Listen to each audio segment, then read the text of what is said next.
بالله من شرور أنفسنا ومن سيئات أعمالنا من يهده الله فلا مضل له ومن يضلل فلا هادي له وأشهد أن لا إله إلا الله وحده لا شريك له وأشهد أن محمدا عبده ورسوله أرسله بالهدى ودين الحق ليظهره على الدين كله ولو كره المشركون. اللهم صل على محمد وعلى آل محمد كما صليت على إبراهيم وعلى آل إبراهيم. اللهم بارك على محمد وعلى آل محمد كما باركت على إبراهيم وعلى آل إبراهيم في العالمين إنك حميد مجيد. أما بعد فإن خير الحديث كتاب الله وخير الهدي هدي محمد صلى الله عليه وسلم وشر الأمور محدثاتها وكل محدثة بدعة وكل بدعة ضلالة وكل ضلالة في النار. فيا أيها الناس أوصيكم عباد الله وإياي أولا بتقوى الله. أعوذ بالله من الشيطان الرجيم. بسم الله الرحمن الرحيم. يا أيها الناس اتقوا ربكم الذي خلقكم من نفس واحدة وخلق منها زوجها وبث منهما رجالا كثيرا ونساء واتقوا الله الذي تساءلون به والأرحام إن الله كان عليكم رقيبا. അല്ലാഹുവിൻ്റെ സത്യവിശ്വാസികൾ ജീവിതത്തിലുടനീളം അള്ളാഹുവിനെ സൂക്ഷിച്ചുകൊണ്ട് ജീവിക്കുകയും ദുനിയാവിലും ആഖിറത്തിലും സന്തോഷിക്കുന്നവരുടെ സമാധാനിക്കുന്നവരുടെ കൂട്ടത്തിൽ ഉൾപ്പെടുകയും ചെയ്യണമേ എന്ന് ആദ്യമായി എന്നോടും തുടർന്ന് നിങ്ങൾ ഓരോരുത്തരോടും വസിയത്ത് ചെയ്യുകയാണ്, ഉപദേശിക്കുകയാണ്. പ്രിയമുള്ള സഹോദരന്മാരെ, സഹോദരിമാരെ, അല്ലാഹു സുബ്ഹാനഹു വ തആല പരിശുദ്ധമാക്കിയ റമദാൻ മാസത്തിലാണ് നാം ഉള്ളത്. റമദാനിനെ സംബന്ധിച്ചിടത്തോളം ഒരു മുസ്ലിമിന് ഏറ്റവും ഗൗരവമുള്ള മാസമാണ്. വളരെ ശ്രദ്ധയോടെ, വളരെ ഗൗരവത്തിൽ ജീവിതത്തിൻ്റെ ഓരോ മൂല്യങ്ങളെയും, ഓരോ ധാർമ്മിക മൂല്യങ്ങളെയും മുറുകെ പിടിച്ച് മനസ്സിനെയും ശരീരത്തെയും വളരെ നല്ല രീതിയിൽ പരിശുദ്ധമാക്കി തീർത്ത് ഉടമസ്ഥനായ റബ്ബിലേക്ക് അടുക്കേണ്ടുന്ന ഒരു മാസമാണ് പരിശുദ്ധമായ റമദാൻ മാസം. ഈ റമദാൻ മാസത്തിൽ പ്രത്യേകമായി നാം ശ്രദ്ധിക്കേണ്ട ചില കാര്യങ്ങൾ വളരെ ഗൗരവത്തിൽ അള്ളാഹുവും അവൻ്റെ റസൂലും നമുക്ക് പഠിപ്പിച്ചു തന്ന പരിശുദ്ധ റമദാൻ എന്തിനു വേണ്ടിയാണ് എന്ന് അതിൻ്റെ ലക്ഷ്യം നമുക്ക് മനസ്സിലാക്കി തന്ന ആ ലക്ഷ്യങ്ങൾ നമ്മുടെ ജീവിതത്തിൽ ഉണ്ടാക്കി തീർക്കാൻ വളരെ ഗൗരവത്തിൽ നാം നമ്മുടെ ശരീരത്തെയും മനസ്സിനെയും പാകപ്പെടുത്തിയെടുക്കേണ്ടതുണ്ട്. അതിലൊന്നാമത്തത് സൂറത്തുൽ ബഖറയിൽ അല്ലാഹു തആല പറഞ്ഞതുപോലെ, സാധാരണ റമദാൻ മാസമായി കഴിഞ്ഞാൽ നാം ഏവരും എപ്പോഴും കേൾക്കുന്ന സൂറത്തുൽ ബഖറയിലെ ഒരു ആയത്ത്, സ്റ്റാറ്റസുകളായിട്ടും വീഡിയോകളായിട്ടും പരിശുദ്ധ റമദാനിൽ നാം കൂടുതലായി കേൾക്കുന്ന ആയത്ത്,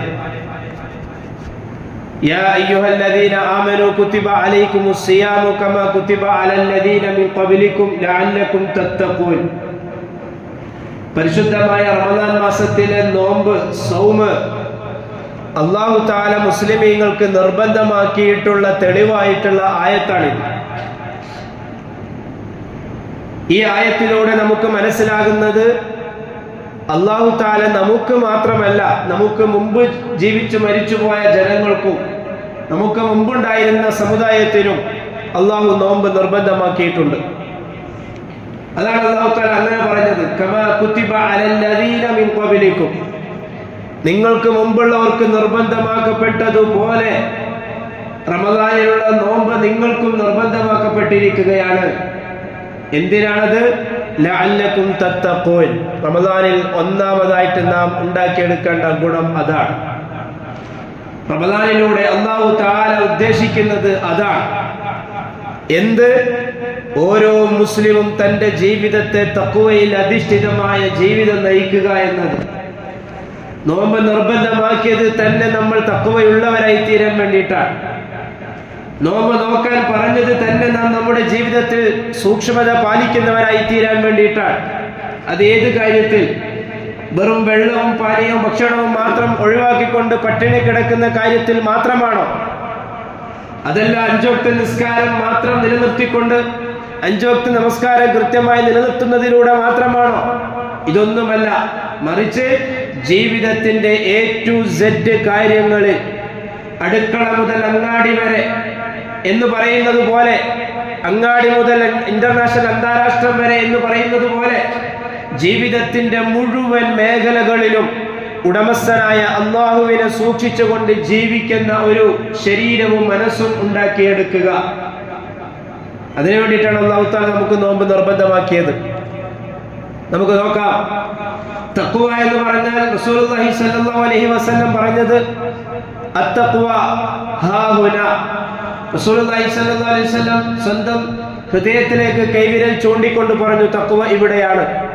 വയശീറു ഇലാ സദ്രിഹി 3 മറ. റസൂലുള്ളാഹ് 3 പ്രാവശ്യം നെഞ്ചിലേക്ക് ചൂണ്ടിക്കൊണ്ട് പറഞ്ഞു, തഖ്വ എന്ന് പറയുന്നത് ഇവിടെ നിന്നും ഉണ്ടാകേണ്ടതാണ്. അപ്പൊ ഒരു മനുഷ്യന്റെ തഖ്വ നമുക്ക് അളക്കാൻ പറ്റൂല എന്നർത്ഥം. ഓരോ മനുഷ്യന്റെയും ഹൃദയത്തിലുള്ള കാര്യം മറ്റൊരു മനുഷ്യന് അറിയില്ല. അത് അല്ലാഹു തആല അങ്ങനെ അറിയിച്ചു കൊടുത്തിട്ടില്ല. അറിയാനുള്ള കഴിവ് അല്ലാഹു കൊടുത്തിട്ടില്ല. വയഅലമു മാ ഫി സുദൂർ. അത് അല്ലാഹുവിന്റെ മാത്രം ഗുണമാണ്. ഹൃദയങ്ങളിലുള്ളതിനെ അറിയുന്നവൻ അല്ലാഹു മാത്രമാണ്. അപ്പോൾ ഒരു മനുഷ്യന്റെ ഇഖ്ലാസും ഒരു മനുഷ്യന്റെ തഖ്വയും അളക്കാൻ ഒരിക്കലും നമുക്ക് സാധ്യമല്ല. കോലം നോക്കിയിട്ടോ സംസാരം നോക്കിയിട്ടോ അതല്ലെങ്കിൽ പ്രവർത്തനം നോക്കിയിട്ടോ ഒരു മനുഷ്യന്റെ തഖ്വയെ അളക്കാൻ നമുക്ക് സാധിക്കുകയില്ല. എത്രത്തോളം എന്ന് വെച്ചാൽ ചിലപ്പോൾ നമ്മൾ കാണുന്നുണ്ടാവും, തെരുവിലൊക്കെ മാർക്കറ്റിലൊക്കെ ഉന്തുവണ്ടിയൊക്കെ ഉന്തിപ്പോകുന്ന ഒരു സാധു മനുഷ്യൻ, കീറിയ കുപ്പായം ധരിച്ച്, അതേപോലെ തന്നെ ദരിദ്രനായ ഫക്കീറായ മനുഷ്യൻ. ചിലപ്പോൾ അയാൾ കാണുമ്പോൾ നമുക്ക് തോന്നും ഇയാളിങ്ങനെ സാദാ സീതാ ജീവിതം നയിച്ചങ്ങ് പോവുകയാണ്. പക്ഷെ രാത്രിയുടെ അന്ത്യയാമങ്ങളിൽ എഴുന്നേറ്റ് തഹജ്ജുദ് നമസ്കരിച്ച് ഉടമസ്ഥനായ റബ്ബിന്റെ മുന്നിൽ കരഞ്ഞ് ദുആ ചെയ്യുന്ന, അല്ലാഹുവിനെ ഇബാദത്ത് ചെയ്യുന്ന, റസൂലുള്ളാഹി സ്വല്ലല്ലാഹു അലൈഹി വസല്ലം പറഞ്ഞതുപോലെ ജനങ്ങൾ മുഴുവനും കിടന്നുറങ്ങുന്ന സമയത്ത് നീ എഴുന്നേറ്റ് നിന്റെ റബ്ബിനോട് ഇബാദത്ത് ചെയ്യണം, നിന്റെ റബ്ബിന് വേണ്ടി റബ്ബിനോട് നീ മുനാജാത്ത് നടത്തണം എന്ന് റസൂലുള്ളാഹി പറഞ്ഞതുപോലെ അങ്ങനെ ചെയ്യുന്ന ഒരു മനുഷ്യനായിരിക്കാം അത്. പക്ഷെ നമ്മൾ ആരും അത് കാണുന്നില്ല.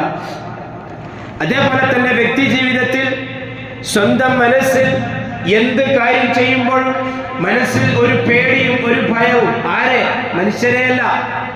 എന്തെങ്കിലും നഷ്ടപ്പെട്ടു പോകുമോ എന്ന ഭയമല്ല, മറിച്ച് എന്റെ റബ്ബ് ഇതൊക്കെ കാണുന്നുണ്ടല്ലോ എന്ന ഒരു ഭയം. സുബഹിക്ക് എഴുന്നേൽ സാധിച്ചില്ല, ഉറക്കത്തിൽ നിന്ന് എഴുന്നേറ്റില്ല, ഉറങ്ങിപ്പോയി, വല്ലാത്ത ടെൻഷൻ. അന്നത്തെ രാവിലെ തന്നെ വല്ലാത്തൊരു മാനസികാവസ്ഥ. കാരണം നേരത്തെ എഴുന്നേറ്റ് ഖുർആനും അതേപോലെ തന്നെ നിസ്കാരവും ഒക്കെ കഴിക്കുന്ന ഒരാൾ ഒരു ദിവസം അങ്ങനെ ചെയ്യാൻ സാധിക്കാതെ വന്നാൽ അയാളുടെ മനസ്സിന് വല്ലാത്തൊരു ബേജാറ്. തഖ്വയുടെ അടയാളമാണത്. പക്ഷെ ഇത് മറ്റുള്ളവർക്ക് മനസ്സിലാക്കാൻ സാധിക്കൂല. അതുകൊണ്ടാണ് നാം പറയുന്നത്, നല്ല തൊപ്പിയും നല്ല താടിയും വെള്ളക്കുപ്പായം ഒക്കെ ധരിച്ച് 5 വക്ത് വന്ന് നിസ്കരിക്കുന്ന ഒരു മനുഷ്യനെ നോക്കിയിട്ട് ഇയാൾ മുത്തഖിയാണ് എന്ന് പറയാൻ പറ്റൂല, ഇയാൾ നല്ല തഖ്വയുള്ള മനുഷ്യനാണ് എന്ന് പറയാൻ പറ്റൂല. എന്തുകൊണ്ട്? ഒരാളുടെ തഖ്വയെ അളക്കാൻ നമുക്ക് സാധിക്കുകയില്ല. നാം മനസ്സിലാക്കിയിരിക്കുന്നത് നല്ല നീണ്ട താടിയും നല്ല തൊപ്പിയും നല്ല വെള്ളക്കുപ്പായം ഒക്കെ ധരിച്ച് ആരോടും സംസാരിക്കാതെ താഴേക്ക് നോക്കി ഇങ്ങനെ നടക്കുകയും എന്നിട്ട് കൃത്യമായി 5 വക്ത് നിസ്കരിക്കുകയും ചെയ്യുന്ന അത് തഖ്വയുടെ അടയാളമാണ്. അതാണ് മുത്തഖിയുടെ അടയാളം എന്ന് നാം മനസ്സിലാക്കി. അതൊരടയാളമാണ്. പക്ഷേ ജീവിതത്തിന്റെ മുഴുവൻ മേഖലകളിലും സൂക്ഷിക്കുന്നവനാണ് യഥാർത്ഥ മുത്തഖി. 5 വക്ത് നിസ്കരിക്കുന്നവനായിരിക്കാം, കൃത്യമായി ബാങ്ക് കൊടുത്താൽ വന്ന് ജമാഅത്തായി നിസ്കരിക്കുന്നവനായിരിക്കാം. പക്ഷെ അവന്റെ ഉമ്മയുമായിട്ട് അത്ര നല്ല അടുപ്പത്തിലായിരിക്കൂല, അവന്റെ ഉപ്പയുമായിട്ട് പിണക്കത്തിലായിരിക്കും, അവന്റെ കുടുംബക്കാരുമായിട്ട് അത്ര നല്ല രസത്തിൽ രസത്തിലായിരിക്കൂല. അതേപോലെ തന്നെ അവന്റെ ഭാര്യയുമായിട്ട് നല്ല രസത്തിലായിരിക്കൂല, പിണക്കത്തിലായിരിക്കും. ഇവനെങ്ങനെ മുത്തഖി എന്ന് പറയാൻ പറ്റും? അതല്ലേ എല്ലാ ഖുതുബകളിലും ഇമാം ആദ്യമായിട്ട് ഓതുന്ന ആയത്ത് സ്ഥിരമായിട്ട് നമ്മൾ കേൾക്കുന്നത്. യാ അയ്യുഹന്നാസു തഖൂ റബ്ബക്കും അല്ലദീ ഖലഖക്കും വല്ലദീന മിൻ ഖബ്ലിക്കും ലഅല്ലക്കും തത്തഖൂൻ. യാ അയ്യു സൂറത്തുൻ നിസായിലെ ഒന്നാമത്തെ ആയത്തിൽ, സൂറത്തുൽ നിസായിലെ ഒന്നാമത്തെ ആയത്ത് എല്ലാ അധിക ഖുതുബകളിലും നമ്മൾ കേൾക്കാറുള്ള ആയത്ത്. യാ അയ്യുഹന്നാസു തഖൂ റബ്ബക്കും, ഏ ജനങ്ങളെ നിങ്ങൾ നിങ്ങളുടെ റബ്ബിനെ തഖ്വ ചെയ്യുക. എന്നിട്ടോ അല്ലാഹു തആല അടുത്ത പറയുന്നത് വൽ അർഹാം, കുടുംബ ബന്ധത്തെയും നിങ്ങൾ സൂക്ഷിക്കുക. ബന്ധങ്ങളെ അല്ലാഹുവിന്റെ വിഷയത്തിൽ നിങ്ങൾ സൂക്ഷിക്കുക എന്ന് വെച്ചാൽ മാതാപിതാക്കളുമായിട്ടുള്ള ബന്ധം നന്നാക്കി തീർക്കൽ, ഭാര്യയുമായിട്ടുള്ള ബന്ധം, മക്കളുമായിട്ടുള്ള ബന്ധം, അതേപോലെ തന്നെ കുടുംബക്കാർ സഹോദരിമാരുമായിട്ടുള്ള ബന്ധം, ഇതൊക്കെ നന്നാക്കി തീർക്കുക എന്നുള്ളത് തഖ്വയുടെ ഭാഗമാണ്. അതേപോലെ തന്നെ നല്ല ഡ്രസ്സും നല്ല നിസ്കാരവും ഒക്കെ ഉള്ള ഒരു മനുഷ്യൻ, നമ്മൾ പറയും അയാൾ മുത്തഖിയാണ് എന്ന്, പക്ഷെ സാമ്പത്തിക ഇടപാടിൽ യാതൊരു ശ്രദ്ധയും കാണിക്കാത്ത ആളായിരിക്കും. അയാൾ എങ്ങനെ മുത്തഖിയാകും? സാമ്പത്തിക ഇടപാടുമായി ബന്ധപ്പെട്ട അല്ലാഹു തആല പറഞ്ഞ ഖുർആനിന്റെ ആയത്തുകൾ നമ്മളൊന്ന് എടുത്ത് പരിശോധിച്ചു നോക്കി. സമ്പത്തിന്റെ വിഷയത്തിൽ, സാമ്പത്തിക ഇടപാടിൽ അല്ലാഹുവിനെ നിങ്ങൾ സൂക്ഷിക്കണം. തഖ്വല്ലാഹ്, തഖ്വയാണത്. സമ്പത്തിന്റെ വിഷയത്തിൽ അത് സമ്പാദിക്കുന്നതും അത് ചെലവാക്കുന്നതും അല്ലാഹുവിനെ പേടിച്ചുകൊണ്ടാകുമ്പോഴാണ് സമ്പത്തിന്റെ വിഷയത്തിൽ അവൻ തഖ്വയുള്ളവനായി തീരുന്നത്. കടം വാങ്ങിക്കൂട്ടാൻ ഒരാൾക്ക് വലിയ താല്പര്യമായിരിക്കും, പക്ഷെ കൊടുക്കാൻ, ആർക്കൊക്കെ കൊടുക്കാനുണ്ടെന്നുള്ളത് അയാൾക്ക് ഒരു ഓർമ്മയും ഉണ്ടാവുകയില്ല. ചോദിക്കുമ്പോഴോ ഞാനത് മറന്നുപോയി. എങ്ങനെ മറക്കും? ഒരു മുത്തഖിയെ സംബന്ധിച്ചിടത്തോളം ഒരു രൂപ പോലും തിരിച്ചു കൊടുക്കാനുള്ളത് അവൻ മറക്കൂല. എന്തുകൊണ്ട്?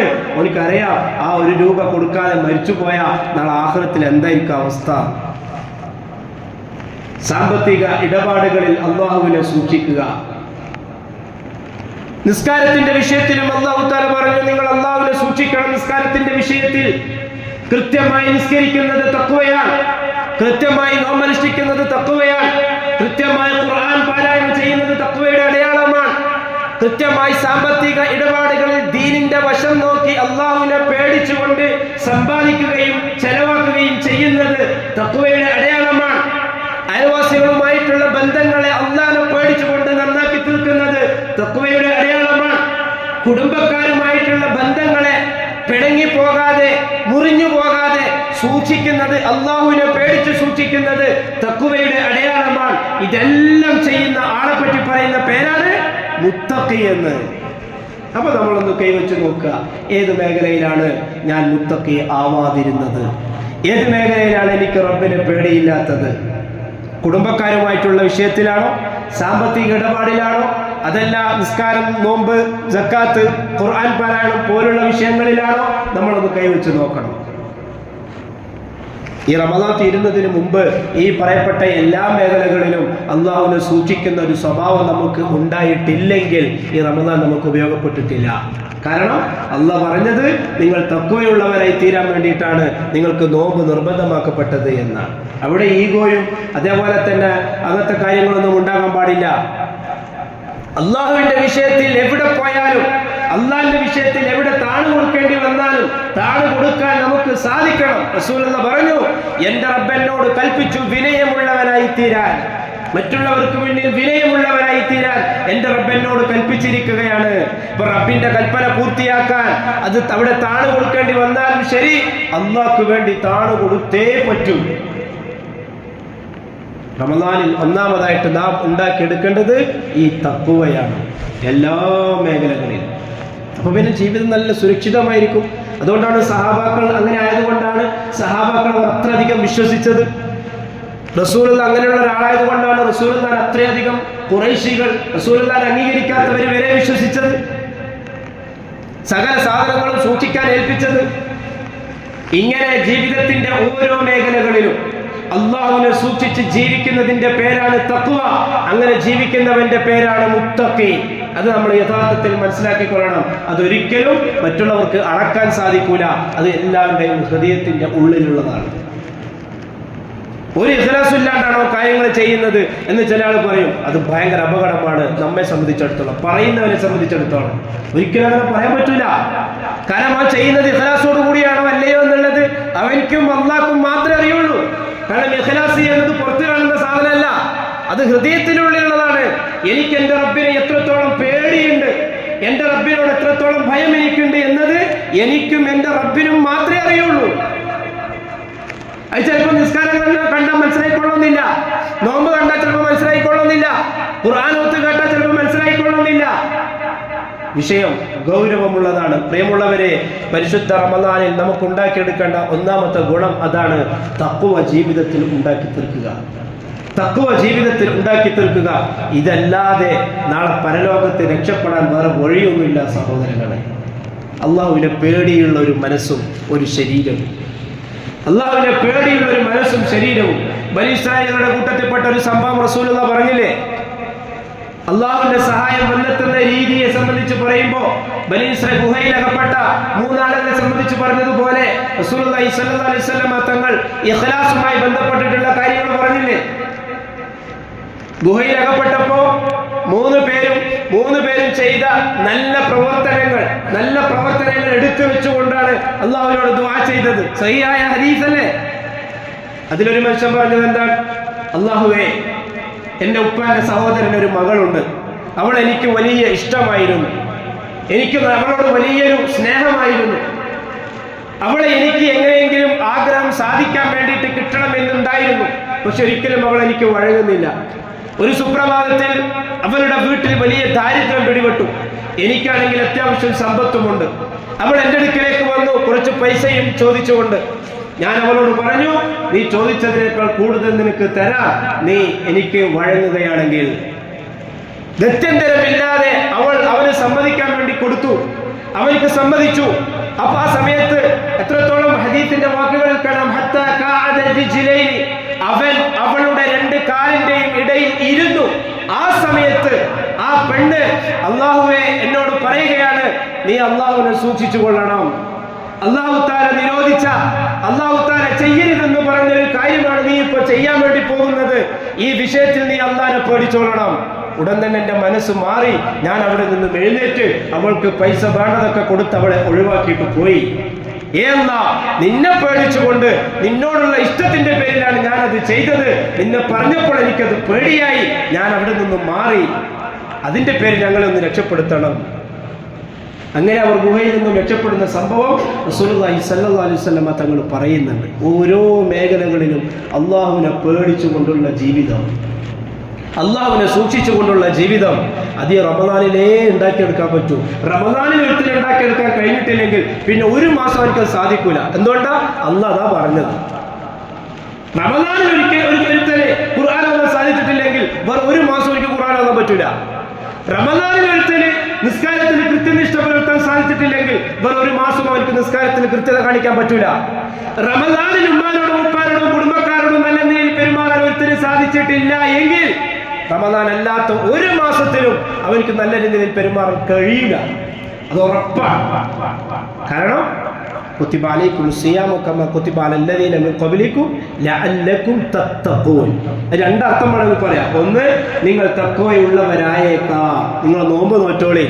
വശപ്പും ദാഹമൊക്കെ സഹിച്ചിട്ട് നിങ്ങൾ നോമ്പ് പിടിക്കും. നിങ്ങൾ തഖ്വയുള്ളവരായേക്കാം. അല്ലാഹനെ സൂക്ഷിക്കുന്ന, നിങ്ങളെ കണ്ണുകളെ കൊണ്ട് അല്ലാഹനെ സൂക്ഷിക്കുന്ന, നിങ്ങളെ കണ്ണുകളുടെ കാര്യത്തിൽ അല്ലാഹനെ നിങ്ങൾ സൂക്ഷിക്കുന്നവരായേക്കാം. ചെവിയുടെ കാര്യത്തിൽ, നാവിന്റെ കാര്യത്തിൽ, ഇവകളൊക്കെ കാര്യത്തിലൊക്കെ നിങ്ങൾ അല്ലാഹനെ സൂക്ഷിക്കുന്നവരായേക്കാം, തഖ്വയുള്ളവരായേക്കാം. അങ്ങനെ ഒരു അർത്ഥം വെക്കാം. അല്ലെങ്കിലോ ലഅല്ലക്കും തത്തഖൂൻ, നിങ്ങൾ തഖ്വ ഉള്ളവരായി തീരുന്നതിന് വേണ്ടി. തഖ്വ നിർബന്ധമാണ്. റമദാൻ നോമ്പ് 5ഉം 6ഉം കഴിഞ്ഞ് അതങ്ങനെ തീരും. നമ്മൾ അറിയാതെ നോമ്പും പെരുന്നാളും എല്ലാം കഴിയും. അപ്പോ എൻ്റെ മനസ്സ്, എൻ്റെ ശരീരം എത്രത്തോളം റബ്ബിനെ കീഴൊതുങ്ങി റബ്ബിലേക്ക് അടുത്തുകൊണ്ട് പാകപ്പെട്ടിട്ടുണ്ട് എന്ന് നമ്മൾ വിലയിരുത്തേണ്ടത് അത്യാവശ്യമാണ്. പ്രിയമുള്ളവരെ, അതേപോലെ തന്നെ പരിശുദ്ധമായ റമദാനിലൂടെ രണ്ടാമത് നമുക്ക് കിട്ടേണ്ട ഗുണം ഗുഫ്രാനുദ്ദുനൂബാണ്. പാപങ്ങൾ പുറത്തു കിട്ടുക എന്നുള്ളതാണ്. വെറുതെ നോമ്പെടുത്തുകൊണ്ട് പോയാൽ മാത്രം അത് കിട്ടേണ്ട, സ്വീകരിക്കപ്പെട്ട നോമ്പാണെങ്കിൽ കിട്ടേണ്ട ഓഫറുകളൊക്കെ കിട്ടും. പക്ഷേ പാപങ്ങൾ ഏറെ അല്ലാഹുവോട് എടുത്തു പറഞ്ഞ് ഖേദിച്ച് മടങ്ങേണ്ട മാസമാണ് പരിശുദ്ധമായ റമദാൻ. 6 നോമ്പ് കഴിഞ്ഞു. എത്ര ദിവസം നമ്മൾ കൈകൾ ഉയർത്തി അള്ളാഹുവിനോട് ചോദിച്ചിട്ടുണ്ട്? ഒന്നും വേണ്ട, വെറുതെ നടന്നു പോകുമ്പോൾ അല്ലാഹ്, പരിശുദ്ധമായ റമദാനാണല്ലോ, നോമ്പ് നോറ്റ് പോവുകയാണല്ലോ, ഞാൻ എൻ്റെ പാപങ്ങളൊക്കെ നീ ഒന്ന് പുറത്തുതാ അല്ലാഹ്, എനിക്ക് പാപമൊന്നുമില്ല, അത്രമാത്രം ചോദിക്കാനുള്ള പാപമൊന്നും എനിക്കില്ല എന്ന് അഹങ്കരിക്കാൻ ഭൂമിയിൽ ഒരൊറ്റ മനുഷ്യനുമില്ല. തെറ്റുകൾ ചെയ്യാത്ത ഒരൊറ്റ ഒരാൾ പോലും ഈ ഭൂമിയിലില്ല. പാപങ്ങൾ പുറത്ത് കിട്ടണ്ടേ? ഓരോ ദിവസവും രാത്രി സമയമാകുമ്പോൾ 1/3 കഴിയുമ്പോൾ അല്ലാഹു തആല 1-ാം ആകാശത്തിലേക്ക് വരും.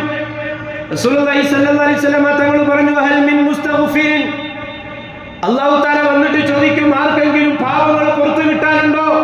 ചോദിക്കും, ഞാൻ നിങ്ങളുടെ പാപങ്ങൾ പുറത്തു തരാം.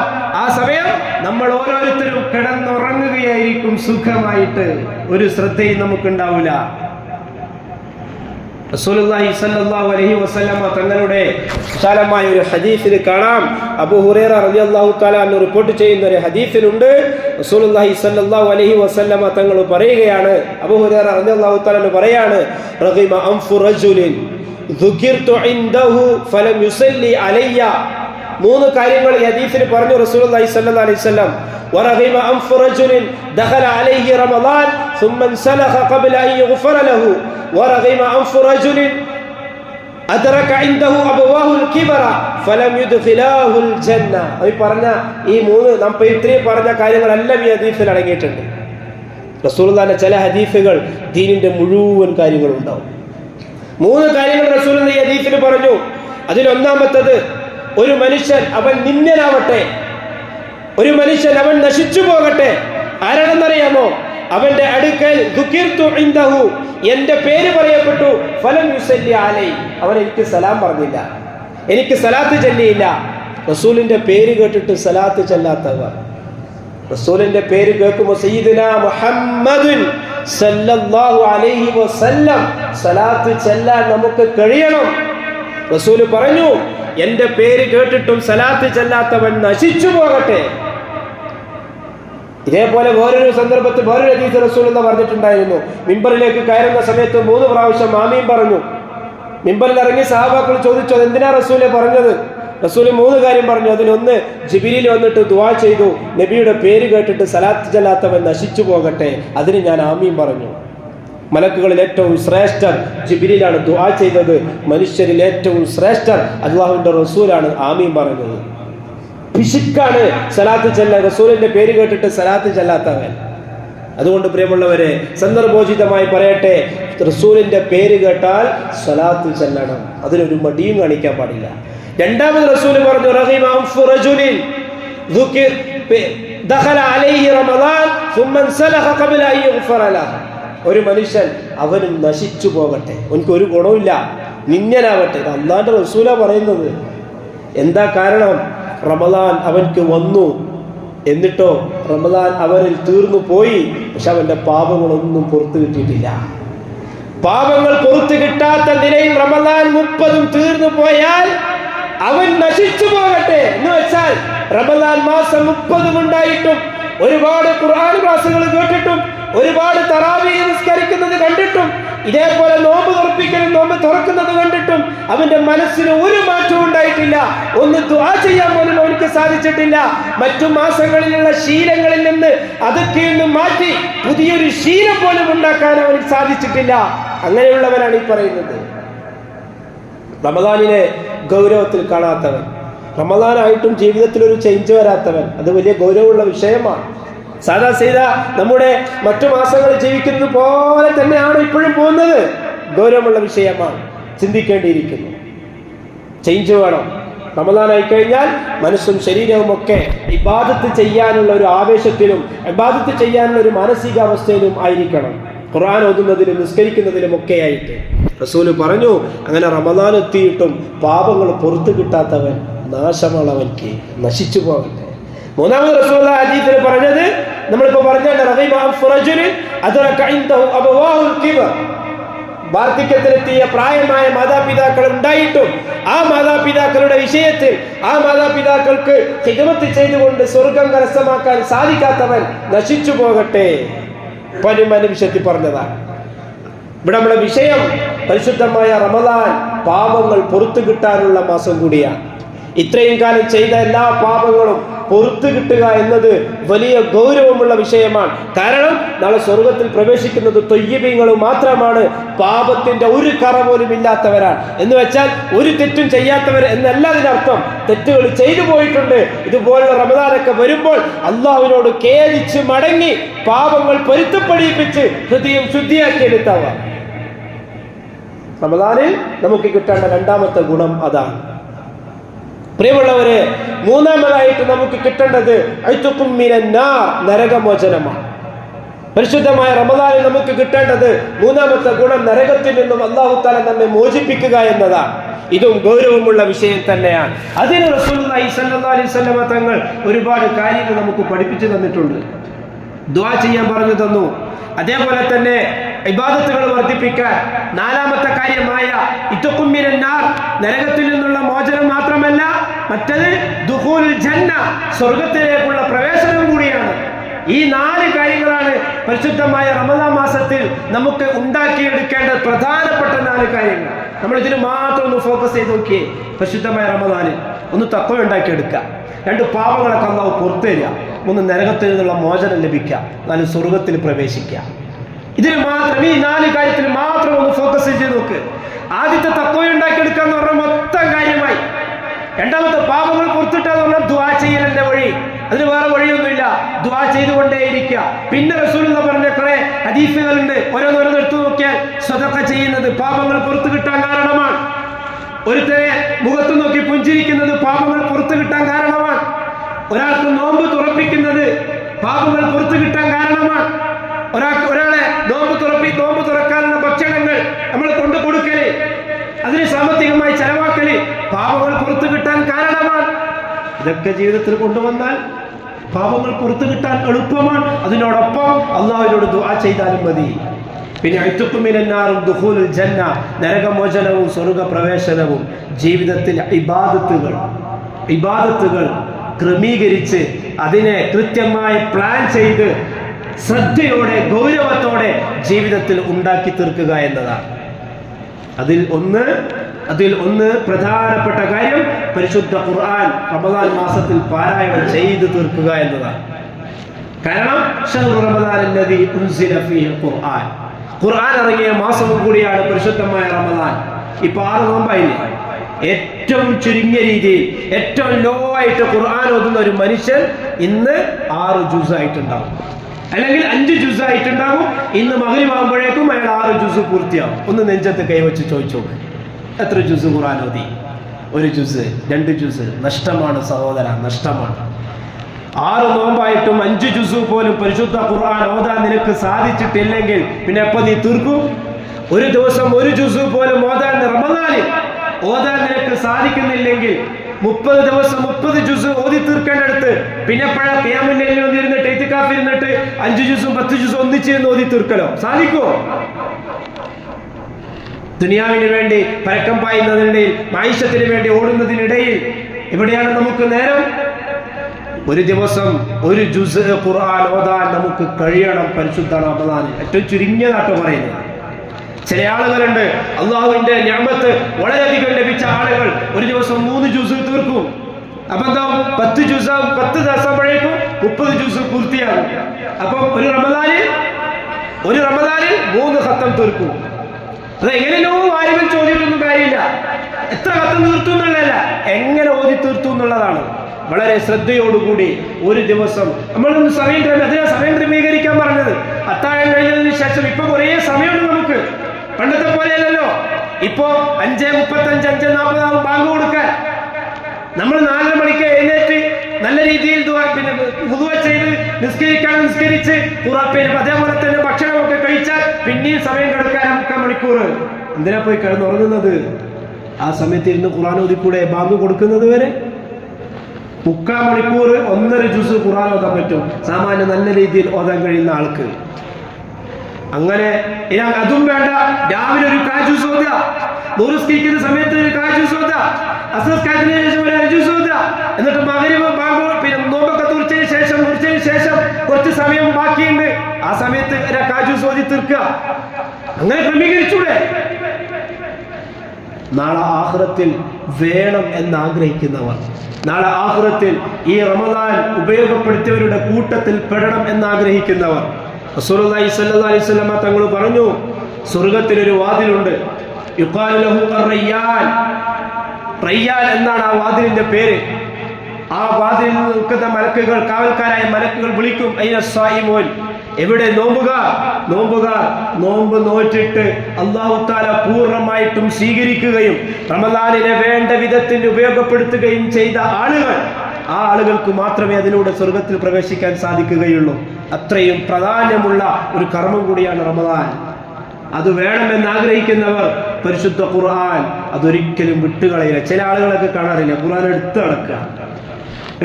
കാരണം ആ ഖുർആൻ തന്നെ ആയിരിക്കും അവർ ഖത്തം തീർക്കുന്നുണ്ടാകുക, അത് ഓതി തീർക്കാൻ വേണ്ടിയിട്ട്. പുറമേ നിന്ന് കാണുമ്പോൾ ചില ആളുകൾക്ക് തോന്നും വലിയ സൂഫി, അങ്ങനെ നമ്മൾക്ക് കൂടുതൽ കരുതൊന്നും വേണ്ട.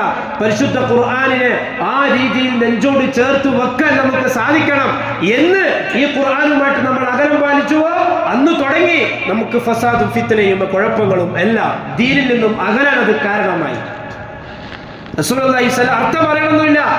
റസൂലുള്ളാഹി സ്വല്ലല്ലാഹു അലൈഹി വസല്ലം തങ്ങൾ പരിശുദ്ധ ഖുർആൻ പൂർണ്ണമായിട്ട് ഓതുന്നതിനെ സംബന്ധിച്ചും ചില സൂറത്തുകൾ ഓതുന്നതിനെ സംബന്ധിച്ചുമൊക്കെ ഒരുപാട് ഹദീസുകൾ നമുക്ക് പറഞ്ഞു തന്നിട്ടുണ്ട്. റസൂൽ പറഞ്ഞു, രണ്ട് മേഘങ്ങൾ പോലെ അല്ലെങ്കിൽ ഒരു കൂട്ടം തണൽ നൽകുന്ന പക്ഷികളെ പോലെ മലകളെ പോലെ നിൽക്കുന്ന രണ്ട് സൂറത്തുകളെ നിങ്ങൾ പഠിക്കുക. ഏതൊക്കെയാണ് സൂറത്ത്? സൂറത്തുൽ ബഖറയും സൂറത്തു ആല ഇംറാനും. ഈ രണ്ട് സൂറത്തും നാളെ ആഖിറത്തിൽ അള്ളാഹുവിനോട് അത് സ്ഥിരമായി ഓതുന്നവന് വേണ്ടി ശുപാർശ ചെയ്യുമെന്നാണ്. അള്ളാഹുവേ, ഇവൻക്ക് നീ പുറത്തു കൊടുക്കണേ, അള്ളാഹുവേ ഇവന്റെ ദറജ നീ ഉയർത്തി കൊടുക്കണേ, അള്ളാഹുവേ ഇവൻക്ക് നീ തൃപ്തിപ്പെട്ടു കൊടുക്കണേ, അള്ളാഹുവിനോട് ഇങ്ങനെ ദുആ ചെയ്യുമെന്നാണ്. സൂറത്തു സജദ പ്രത്യേകമായിട്ട് ശുപാർശ ചെയ്യുമെന്നാണ്. റസൂൽ പറഞ്ഞു, ഇഖ്റഉൽ ഖുർആന വർത്തഖി വറത്തിൽ കമാ തുറത്തിൽ. നിങ്ങൾ ദുനിയാവിൽ സമാധാനത്തിൽ ഖുർആൻ ഓതുന്നത് പോലെ നാളെ സ്വർഗത്തിലെത്തിയാൽ ആ ഖുർആനിന്റെ ആളിനോട് പറയും, നീ ഖുർആൻ ഓത്, സമാധാനത്തിൽ ഓത്, എന്നിട്ട് നീ സ്വർഗത്തിലേക്ക് കയറിക്കോ. എവിടെയാണോ നീ ഓതി നിൽക്കുന്നത് അവിടെയാണ് നിനക്ക് സ്വർഗത്തിൽ സ്ഥാനമെന്ന്. അവിടെ പോയിട്ട് ഖുർആൻ ഓതാന്ന് വെച്ചാൽ നടക്കോ? ഇവിടെ ഓതിക്കൊണ്ടിരുന്നവർക്ക് മാത്രമേ അവിടെ എത്തിയ ഖുർആൻ ഓതാൻ പറ്റുള്ളൂ. അങ്ങനെ എത്ര നിങ്ങൾ ഖുർആൻ ഓത്, ഷഫീഅൻ ലി അസ്ഹാബിഹി യൗമൽ ഖിയാമ, നിങ്ങൾ ഖുർആനിനെ സ്ഥിരമായി പാരായണം ചെയ്യൽ. ആ ഖുർആൻ നാളെ ആഖിറത്തിൽ പരലോകത്ത് ശുപാർശകരായിട്ട് നിങ്ങൾക്ക് വരുമെന്നാണ്. എല്ലാ ദിവസവും സുബഹിക്ക് മുമ്പും ശേഷവും ഖുർആൻ പാരായണം ചെയ്ത് 30 ദിവസം അങ്ങനെ പാരായണം ചെയ്ത് ശീലിച്ച് പെരുന്നാളിന് ശേഷം തുടർന്ന് അങ്ങോട്ട് തുടർത്താൻ ഒരു മനുഷ്യന് സാധിച്ചാൽ അവൻ തന്നെയാണ് ഭാഗ്യവാൻ. റമദാനിനെ വേണ്ട വിധത്തിൽ ഉപയോഗപ്പെടുത്തിയവൻ. ഇത്രയും ദിവസമായിട്ടും ഈ പറഞ്ഞതുപോലെ ഖുർആനിനെ തൊട്ടു നോക്കാൻ സാധിച്ചിട്ടില്ലെങ്കിൽ സഹോദരാ, നിന്റെ ജീവിതത്തിൽ ഒന്നുകൂടി നീ ചിന്തിക്കേണ്ടിയിരിക്കുന്നു. ചിലപ്പോൾ നമുക്ക് പറയാൻ പറ്റും, കച്ചവടം, ബിസിനസ്, തിരക്കാണ്, ആ സമയത്ത് വേറൊന്നും ചെയ്യാൻ കഴിയില്ല, ഒന്നും ചെയ്യാം. സഹോദര, അതൊക്കെയും ജീവിക്കാൻ ആവശ്യമുള്ളതാണ്. നാളെ പരലോകത്ത് രക്ഷപ്പെടാൻ ഈ കഷ്ടപ്പാട് അല്ലാഹുവോട് പറഞ്ഞ നാളെ പരലോകത്ത് രക്ഷപ്പെടാൻ പറ്റുമോ? ഇല്ല. ദുനിയാവിന്റെ കഷ്ടപ്പാട് പറഞ്ഞിട്ട് നാളെ ആഖിറത്തിൽ രക്ഷപ്പെടാൻ പറ്റില്ല. നാളെ ആഖിറത്തിൽ രക്ഷപ്പെടാനുള്ള കർമ്മങ്ങൾ അല്ലാഹു പറഞ്ഞു തന്നിട്ടുണ്ട്, അത് ചെയ്യണം. റസൂലുള്ളാഹി സ്വല്ലല്ലാഹു അലൈഹി വസല്ലം തങ്ങൾ പറഞ്ഞു, ഒരു കൂട്ടം ആളുകൾ അവർ പള്ളിയിൽ ഖുർആനുമായി ബന്ധപ്പെട്ടിട്ടിരിക്കാൻ. അതിനെല്ലാം നമ്മൾ വെളിച്ചം പദ്ധതിയൊക്കെ, ഖുർആൻ, അതേപോലെ തന്നെ ഖുർആൻ വിജ്ഞാന പാഠ്യ പദ്ധതി എന്നൊക്കെ പറഞ്ഞിട്ട് കുറെ പരിപാടികളൊക്കെ നമ്മൾ ആസൂത്രണം ചെയ്യുന്നുണ്ടല്ലോ. പരിശുദ്ധ റമദാനിലാക്കാനുള്ള കാരണം എന്താ? ഖുർആൻ പഠിക്കാനാണ്. കേന്ദ്രമിന്റെ വിദ്യാർത്ഥി സംഘടനയായ MSM ഖുർആൻ വെളിച്ചം പാഠ്യപദ്ധതി എന്നും പറഞ്ഞിട്ട് അങ്ങനെ ഒരു പദ്ധതി ഉണ്ടാക്കുകയും അതിന് ഫസ്റ്റ് കിട്ടിയവർക്ക് ഉംറയാണ് അവർ സമ്മാനമായിട്ട് നൽകുന്നത് എന്നൊക്കെ നമ്മൾ കാണാം. ഉംറ ചെയ്യാനോ സമ്മാനം കിട്ടാനോ ഇതൊന്നും അല്ലല്ലോ ലക്ഷ്യം. ഇങ്ങനെ മത്സരം വെക്കുന്നതിലൂടെ അവൻ ആ സൂറത്ത് പഠിക്കും, അവൻ ആ സൂറത്തുകൾ പഠിക്കും. ആ പഠിക്കുന്ന സമയത്ത് ആ ഖുർആനിലൂടെ കിട്ടുന്ന കാര്യങ്ങൾ, അതാണ് ലക്ഷ്യം. അത് റമദാനിലാക്കാനുള്ള കാരണം എന്താ? റമദാനിൽ ഖുർആനുമായിട്ടുള്ള ബന്ധം കൂടുതൽ ദൃഢമാക്കാൻ. റസൂൽ പറഞ്ഞു, അള്ളാഹുവിന്റെ ഭവനത്തിൽ ഖുർആൻ പഠിക്കുകയും പഠിപ്പിക്കുകയും ചെയ്യുന്ന ഒരു കൂട്ടം ആളുകൾ, അവരെ സംബന്ധിച്ച് എന്താ റസൂൽ പറഞ്ഞത്? അള്ളാഹുവിന്റെ സക്കീനത്ത് അവർക്ക് ഇറങ്ങും, അള്ളാഹുവിന്റെ സമാധാനം അവർക്ക് ഇറങ്ങും. അള്ളാഹുവിന്റെ റഹ്മത്ത് അവരെ പൊതിയും, അള്ളാഹുവിന്റെ മലക്കുകൾ അവർക്ക് ചുറ്റും കൂടും. എന്നിട്ടോ അല്ലാഹു തആല അവന്റെ അടുക്കലുള്ളവരോട്, മലക്കുകളോട് ഈ ഇരിക്കുന്ന സദസ്സിനെ കുറിച്ചിട്ട് പറയും, അഭിമാനിക്കും. ദാ എൻ്റെ ചില അടിമകൾ ഇങ്ങനെ എൻ്റെ ഭവനത്തിൽ ഇരുന്നിട്ട് ഖുർആൻ പഠിക്കുന്നു, ഖുർആൻ പാരായണം ചെയ്യുന്നു, ഖുർആനുമായി ബന്ധപ്പെട്ട കാര്യങ്ങളിൽ ഇടപെടുന്നു. അല്ലാഹു അഭിമാനിക്കുന്ന പ്രിയമുള്ളവരെ, പരിശുദ്ധ ഖുർആൻ റമദാൻ മാസത്തിൽ ഇറങ്ങിയത് പരിശുദ്ധമായ ഖുർആൻ റമദാനിന്റെ പ്രത്യേകത എണ്ണിപ്പറയുന്ന കൂട്ടത്തിൽ ഒന്നാമതായിട്ട് പറയുന്ന കാര്യം കൂടിയാണ്. ഖുർആൻ ഇറങ്ങിയ മാസമാണ്. ഈ ഖുർആനിനെ നമ്മൾ നെഞ്ചോട് ചേർത്ത് വെച്ചോളി. ഒന്നുമില്ലെങ്കിലും അത് എല്ലാ ദിവസവും ഓതി തീർക്കാനെങ്കിലും നമുക്ക് ചെയ്തോളി. ഒരു ഹർഫിന് 10 നന്മ. 3 അലിഫ് ലാം മീം എന്നൊരാൾ ഓതിയാൽ അയാൾക്ക് 30 നന്മയാണ് എന്ന് റസൂലുള്ളാഹി സ്വല്ലല്ലാഹു അലൈഹി വസല്ലം തങ്ങൾ പറയുന്നു. അതുകൊണ്ട് ഖുർആനുമായിട്ട് ബന്ധമുണ്ടാക്കിയെടുക്കുക. ഖത്തം തീർക്കാൻ വേണ്ടിയിട്ട് ഇങ്ങനെ ഭാര്യകൾ ചോദ്യം തീർക്കുന്നതിലല്ല കാര്യം. സമാധാനത്തോടെ നല്ല രീതിയിൽ ഖുർആനിനോടുള്ള ഹഖ് കൂടിയാണ്. ഖുർആനിനോട് നമുക്കൊരു ബാധ്യതയുണ്ട്. എന്താണ്? വർഷത്തിൽ ഒരിക്കലെങ്കിലും, ഏറ്റവും ലോ ഈമാനുള്ള കാര്യം പറയുന്നത്, വർഷത്തിൽ ഒരിക്കലെങ്കിലും പരിശുദ്ധ ഖുർആനിനെ പൂർണ്ണമായിട്ടും ഓതി തീർക്കുക എന്നുള്ളതാണ്. ഒരു മാസത്തിൽ ഓതി തീർക്കുന്നവരുണ്ട്, 10 ദിവസത്തിൽ ഓതി തീർക്കുന്നവരുണ്ട്. അതിനും താഴെ പറഞ്ഞ പ്രശ്നങ്ങൾ അതിലും സഹപ്പെടുത്തി. കാരണം അത്രയും സ്പീഡിൽ ഓതേണ്ടി വരും. 10 ദിവസം കൊണ്ടെങ്കിലും അല്ലെങ്കിൽ ഒരു മാസം കൊണ്ടെങ്കിലും ഒരു ഖത്തം തീർക്കുന്ന അവസ്ഥയിലേക്ക് നമ്മൾ മാറണം. അതിന് ഈ പരിശുദ്ധ റമദാനിനെ ഉപയോഗപ്പെടുത്തണം. പ്രിയമുള്ളവരെ, റമദാൻ ഇങ്ങനെയുള്ള സൽക്കർമ്മങ്ങൾ ഉണ്ടാക്കിയെടുക്കാനുള്ള മാസമാണ്. അശ്രദ്ധയിൽ കളയാതെ മൈഷത്തിന് വേണ്ടി ഇങ്ങനെ പരക്കം പായുന്നതിനിടയിൽ നോമ്പും അതുപോലുള്ള കർമ്മങ്ങളും ഒക്കെ ശ്രദ്ധിക്കാതെ നമ്മുടെ പരലോകത്തെ നഷ്ടപ്പെടുത്തി കളയരുത്. അല്ലാഹു തആല ഏറ്റവും നല്ല രീതിയിൽ റമദാനിനെ ഉപയോഗപ്പെടുത്തുന്നവരുടെ കൂട്ടത്തിൽ നമ്മയും ഉൾപ്പെടുത്തി അനുഗ്രഹിക്കട്ടെ. يا أيها الذين آمنوا اتقوا الله وقولوا قولا سديدا يصلح لكم أعمالكم ويغفر لكم ذنوبكم ومن يطع الله ورسوله فقد فاز فوزا عظيما.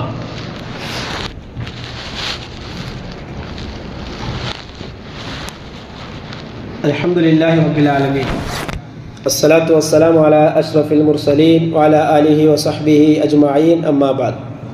أعوذ بالله من الشيطان الرجيم. يا أيها الذين آمنوا اتقوا الله حق تقاته ولا تموتن إلا وأنتم مسلمون. فيا أيها الناس أوصيكم عباد الله ثانيا وإياي بتقوى الله. അള്ളാഹുവിൻ്റെ സത്യവിശ്വാസികളെ, ജീവിതത്തിലുടനീളം അള്ളാഹുവിനെ സൂക്ഷിച്ചുകൊണ്ട് ജീവിക്കണമേ എന്ന് രണ്ടാമതും എന്നോടെന്ന പോലെ നിങ്ങൾ ഓരോരുത്തരോടും വസിയത്ത് ചെയ്യുകയാണ്, ഉപദേശിക്കുകയാണ്. പ്രിയമുള്ളവരെ, റമദാൻ 6 നമ്മിൽ നിന്നും തീർന്നുകൊണ്ടിരിക്കുകയാണ്. റമദാൻ നമ്മെ കാത്തിരിക്കുകയില്ല. റമദാൻ അങ്ങനെ വേഗത്തിൽ പോയിക്കൊണ്ടിരിക്കും. പക്ഷെ ഓരോ നോമ്പ് കഴിയും തോറും ഈമാനികമായി എന്ത് നേട്ടമാണ് നമുക്കുണ്ടായത് എന്ന് നമ്മൾ ഓരോ ദിവസവും പരിശോധിക്കണം. ഓരോ നോമ്പ് തീരുമ്പോഴും എൻ്റെ റബ്ബുമായിട്ട് ഞാൻ എത്രത്തോളം അടുത്തിട്ടുണ്ട് നമ്മൾ പരിശോധിക്കണം. ഇതൊക്കെയും എന്തിനാണ്? നാളെ പരലോകത്ത് രക്ഷപ്പെടാനാണ്. മരണത്തിന് ശേഷമുള്ള ജീവിതം സന്തോഷത്തിലായിത്തീരാൻ. അതുകൊണ്ട് പ്രിയമുള്ളവരെ, റമദാനിനെ വേണ്ട വിധത്തിൽ ഉപയോഗപ്പെടുത്തുന്നവരുടെ കൂട്ടത്തിൽ നാം ഉണ്ടാകണം.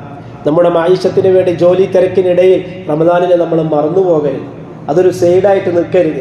ഇപ്പോൾ തൽക്കാലം മായിഷത്തിൻ്റെ ഭാഗങ്ങൾ കുറച്ച് സൈഡാക്കിയാലും റമദാനിനെ ഗൗരവത്തിൽ കാണേണ്ട വിധത്തിൽ തന്നെ കാണണം. അത് നമുക്കൊരു മുതൽക്കൂട്ടാണ് നാളെ ആഖിറത്തിൽ. ഒരിക്കലും നമുക്ക് കിട്ടാനുള്ളത് വഴി നടന്നു നിൽക്കൂല. അള്ളാഹു നമുക്ക് എഴുതിയത് തീർച്ച നമ്മുടെ കൈകളിൽ അത് വന്നിരിക്കും. നമ്മളത് പുരക്കിയിരുന്നാലും ശരി, നമുക്ക് എഴുതിയത് അള്ളാഹു തആല തരും, അത് ഉറപ്പാണ്. പക്ഷെ അതിന് വേണ്ട വിധത്തിലുള്ള കർമ്മങ്ങൾ നമ്മുടെ ഭാഗത്തുണ്ടാവണം. അതേപോലെ തന്നെയാണ് ദുആ. അത് പ്രധാനപ്പെട്ടതാണ്. റമദാൻ മാസത്തിൽ ദുആ ചെയ്തുകൊണ്ടേയിരിക്കുക, ആവശ്യമുള്ള കാര്യങ്ങളൊക്കെ പറഞ്ഞുകൊണ്ടേയിരിക്കുക. അതേപോലെ തന്നെ നമ്മുടെ സഹോദരങ്ങൾക്ക് വേണ്ടി ദുആ ചെയ്തുകൊണ്ടേയിരിക്കുക. ഒരു സഹോദരൻ കുറേ കാലമായി സുഖമില്ലാതെ കിടക്കുകയാണ്, അത് വീണ്ടും അധികമായി വരുന്നുണ്ട് എന്ന് പറഞ്ഞ് ദുആ ചെയ്യാൻ പറഞ്ഞിട്ടുണ്ട്. അല്ലാഹു തആല ആ സഹോദരൻ്റെ അസുഖം പരിപൂർണമായിട്ടും ശിഫയാക്കി കൊടുക്കട്ടെ. അവരുടെ എല്ലാ തരത്തിലുള്ള ബുദ്ധിമുട്ടുകളും പ്രയാസങ്ങളും അല്ലാഹു മാറ്റിക്കൊടുക്കട്ടെ. കിട്ടുന്ന ആരോഗ്യം മരണം വരെ നിലനിർത്താൻ അല്ലാഹു വലിയ തൗഫീക്ക് നൽകി അനുഗ്രഹിക്കട്ടെ.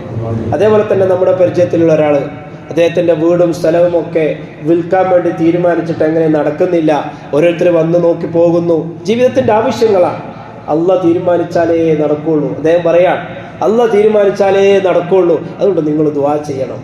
അല്ലാഹു തആല അദ്ദേഹത്തിൻ്റെ ആഗ്രഹങ്ങൾ പരിപൂർണമായിട്ടും സഫലീകരിച്ചു കൊടുക്കട്ടെ. എന്താണോ അദ്ദേഹം ഉദ്ദേശിക്കുന്നത് ഏറ്റവും നല്ല രീതിയിൽ അള്ളാഹു ഖൈറിലാക്കി കൊടുക്കട്ടെ. ഏറ്റവും നല്ല രീതിയിൽ അത് വേണ്ട വിധത്തിൽ അള്ളാഹു താല നടത്തി കൊടുക്കട്ടെ. അതേപോലെ തന്നെ നമ്മുടെ മാതാപിതാക്കൾ അള്ളാഹു താല അവർക്ക് പുറത്തു മാപ്പാക്കി കൊടുക്കട്ടെ. അവരുടെ വിഷമങ്ങൾ, പ്രയാസങ്ങൾ അള്ളാഹു മാറ്റി കൊടുക്കട്ടെ. ജീവിതത്തിൽ അവർക്ക് ഖിദ്മത്ത് ചെയ്യാനും അവരെ സന്തോഷിപ്പിക്കാനും അള്ളാഹു നമുക്ക് തൗഫീക്ക് നൽകി അനുഗ്രഹിക്കട്ടെ. അതേപോലെ തന്നെ നമ്മിൽ രോഗികളായി കിടക്കുന്ന മാതാപിതാക്കളുണ്ട്. പലരുടെയും മാതാപിതാക്കൾ രോഗികളാണ്. അള്ളാഹു താല അവർക്ക് നല്ല ആരോഗ്യം നസീബാക്കി കൊടുക്കട്ടെ. എന്താണോ അവർക്ക് ഖൈറായത് അത് അള്ളാഹു താല സലാമത്താക്കി കൊടുക്കട്ടെ. അവർക്ക് ലഭിച്ചിരിക്കുന്ന ആരോഗ്യം മരിക്കുന്നത് വരെ നിലനിർത്താൻ അള്ളാഹു വലിയ തൗഫീക്ക് നൽകി അനുഗ്രഹിക്കട്ടെ. അതേപോലെ തന്നെ നമ്മുടെ പലരുടെയും മാതാപിതാക്കൾ ഇന്ന് ഖബറിലാണ്. അള്ളാഹു അവരുടെ ഖബറിടത്തെ സ്വർഗീയമാക്കി കൊടുക്കട്ടെ. നല്ല റാഹത്തിലും സുഖത്തിലും അവരുടെ ബർസഖി ജീവിതം അള്ളാഹു താല നല്ല സന്തോഷത്തിലാക്കി കൊടുക്കട്ടെ. അവരുടെ പാപങ്ങൾ അള്ളാഹു പുറത്തു മാപ്പാക്കി കൊടുക്കട്ടെ. അള്ളാഹു താല നമുക്ക് തന്നിരിക്കുന്ന മക്കളെ സ്വാലിഹീങ്ങളാക്കി അള്ളാഹു വളർത്തട്ടെ.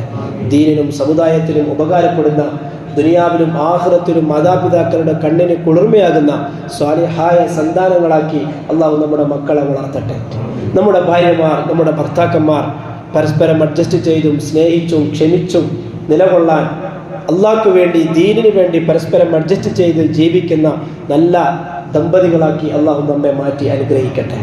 ജീവിതത്തിൽ ദീനിനെ മാത്രം ലക്ഷ്യം വെച്ചുകൊണ്ട്, അള്ളാഹ്ക്ക് വേണ്ടി മാത്രം ജീവിച്ചുകൊണ്ട്, അള്ളാഹിനെ മാത്രം സ്നേഹിച്ചുകൊണ്ട്, അള്ളാഹ്ക്ക് വേണ്ടി കോപിക്കുകയും അള്ളാഹ്ക്ക് വേണ്ടി സ്നേഹിക്കുകയും ചെയ്യുന്ന ആ സ്വാലിഹീങ്ങളുടെ കൂട്ടത്തിൽ അള്ളാഹു നമ്മെയും ഉൾപ്പെടുത്തി അനുഗ്രഹിക്കട്ടെ. ആരൊക്കെയാണോ ദുആ ചെയ്യാൻ വേണ്ടി പറഞ്ഞത്, അസുഖങ്ങൾ മാറാൻ, കടങ്ങൾ വീടാൻ, അതേപോലെ തന്നെ പ്രശ്നങ്ങൾ പരിഹരിക്കാൻ, ഓരോരോ ആവശ്യങ്ങൾ നിറവേറ്റാൻ അള്ളാഹു തആല എല്ലാവരുടെയും പരിപൂർണമായിട്ടും അവരുടെ ആഗ്രഹങ്ങൾ അള്ളാഹു പൂർത്തിയാക്കി കൊടുക്കട്ടെ. അവരുടെ രോഗങ്ങൾ അള്ളാഹു മാറ്റി കൊടുക്കട്ടെ. അവരുടെ പ്രയാസങ്ങൾ അള്ളാഹു മാറ്റി കൊടുക്കട്ടെ. ربنا تقبل منا إنك أنت السميع العليم وتب علينا إنك أنت التواب الرحيم.